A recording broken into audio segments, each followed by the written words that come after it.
Magandang araw mga kaibigan.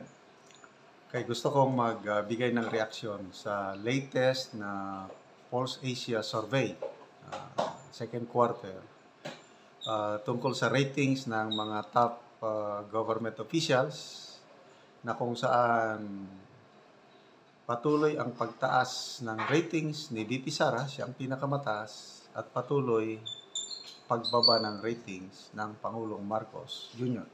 Okay, pakinggan natin itong post ng Rappler sa YouTube. A Pulse Asia survey reveals Vice President Sara Duterte still has the highest approval and trust ratings among top government officials despite her exit from the Marcos cabinet. Results also reveal President Ferdinand Marcos Jr. continues to enjoy the approval of majority of Filipinos as he marks his second year in office. Duterte's national approval rating in June is at 69%, up from 67% in March. Marcos sustains majority public trust in June at 52%, a 5 percentage point decrease from his 57% in March. Meantime, distrust in Marcos jumps to 21% in June from 15% in March, a 6 percentage point difference. Though the least trusted among top government officials, House Speaker Martin Romualdez' trust rating improved in June to 35% from 31% in March. His distrust score is statistically unchanged at 23% from 24%.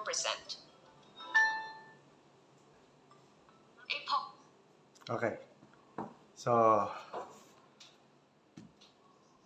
compare natin March survey to June survey.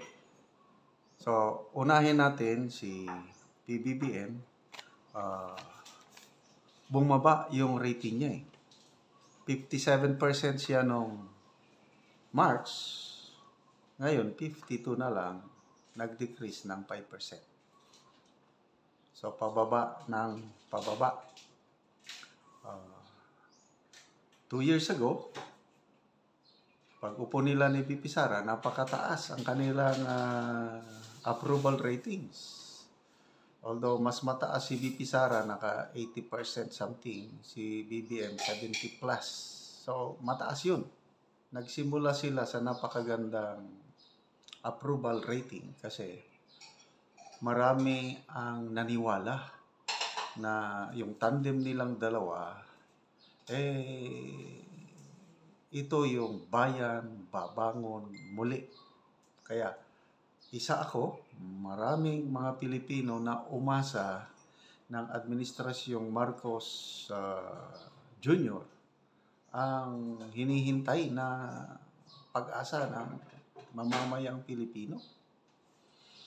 Kaya lang, sayang, after 2 years, ito na. Nagkawatak na ang unit team. Umalis na sa gabinete ang VP Sara. Ang dahilan, nagsalita na ang VP Sara dahil sa budget. Ginigipit ng Kongreso ang budget ng DepEd. Hindi maisagawa ng DepEd ang kanilang gustong gawin, lalo na sa pagpatay ng mga classrooms at iba pa, dahil dinadagdagan ng Kongreso ang budget ng DepEd na hindi naman kontrolado ng DepEd yung mga pondo na yun. Kaya yun, very clear na dahilan bakit nag-resign si VP Sara as DepEd Secretary. So, ngayon, ano ba ang resulta pag alis niya? Nagustuhan ba ng taong bayan? Ito na, tumaas. 67% ang kanyang approval rating noong March. Ngayon, tumaas 69%. Ibig sabihin, na-appreciate ng mga tao ang performance ni VP Inday Sara. Lalo na ngayon, itong budget hearing, di ba, binawasan na yung budget ng OVP ng more than 60%. Yung requested budget is 2 billion. Ang inapprove ng Kamara is na nasa 700 million na lang. Lahat ng mga social services ng Office of the Vice President, tinanggal lahat. for the first time. Yung mga dating ginagawa ni Vice President Leni Robredo, yung angat buhay niya, yung tumutulong, ginagawa rin ni VP Sara. Ngayon, tinanggalan nila ng budget. Ang naiwan na lang, yung mga pangsweldo na lang ng mga staff, at iba pa. Sabi ni VP Sara, I can serve as Vice President with zero budget. Hindi niya ina-after yun. Bahala na ang Kongreso, bahala kayo. Okay. Anyway, so, balik tayo kay PBBM, bumaba ang kanyang rating. Bakit?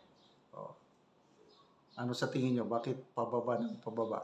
Nagsimula siya sa mga matandaan ako, 79% yung approval rating niya nung nagsimula eh. Ngayon, 52 na lang pababa ng pababa. Okay. Ito, distrust. Malaking bagay ito.